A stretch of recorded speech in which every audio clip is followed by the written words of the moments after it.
How you doing? I am Tim Delesio, and I am the CTO here at Techolution. Today, let's talk about CI/CD, continuous integration and continuous deployment.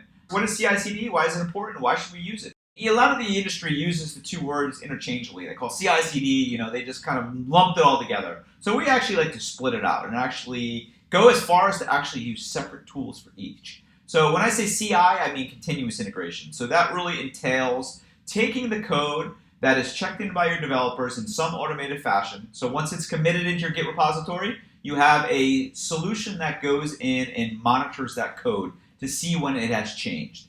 The most popular one, I would say, the most people use is a tool called Jenkins. I'm sure everybody's heard of that, but there are a lot of other good ones. My personal favorite is a tool called Concourse, but they all do the same thing. There's Circle CI and GoCD and a bunch of different ones. And a lot of the cloud providers actually have their own services and tools built into the cloud operations. So let's talk Jenkins first. I mean, that's the most widely used, so let's focus on that one. So you can set up a trigger that connects to your GitHub repository that will actually monitor that code. When it actually sees a change in the GitHub repository, it'll take that code and it'll check it out. So it actually does a git clone on the local server, and it'll bring that code down. It'll do some sort of build. So in Java, for instance, they use Maven or Gradle to actually do the build. That generates some sort of artifact at the end of it. But before you get there, after the build is complete, then hopefully, if you don't, you should, but you'll have some form of automated testing, whether that be unit testing or Selenium-based testing or some sort of base testing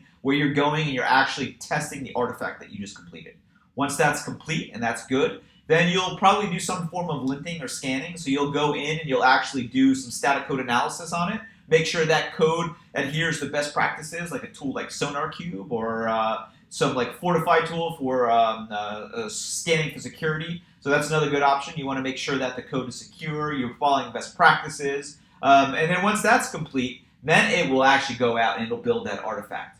And if you're using Docker, for instance, it'll actually build a Docker container. And then it'll push that into some sort of registry, whether that be an artifact registry like Nexus or Artifactory or some Docker hub like a Docker Container Registry or GCR or something like that. This is your storage of where that code is. And every time you do a build, you get a new version going in there. So you have a version history of your code as well as the artifacts that it's creating.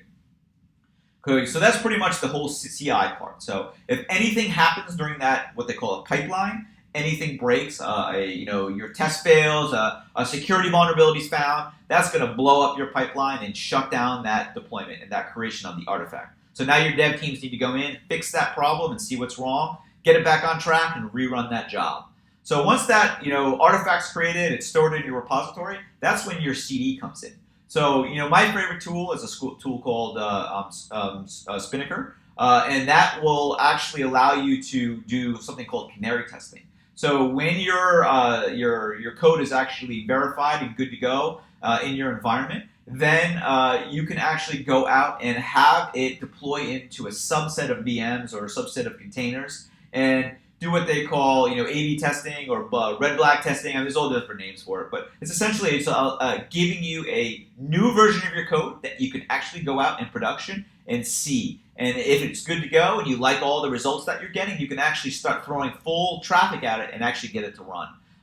So some companies are even are as modern and as sophisticated where as soon as that code is past all the testing, it'll automatically push it out to production. So that's super cool. Although I highly caution you on that because you could have some change in there. So you need to make sure your policies and your testing is set up in place. So that's all I got now for CI/CD. Please, if you like this content, subscribe to our channel. And if you want some help in getting your company set up with continuous integration and continuous deployment, please reach out to us here. Thanks. That's all for now.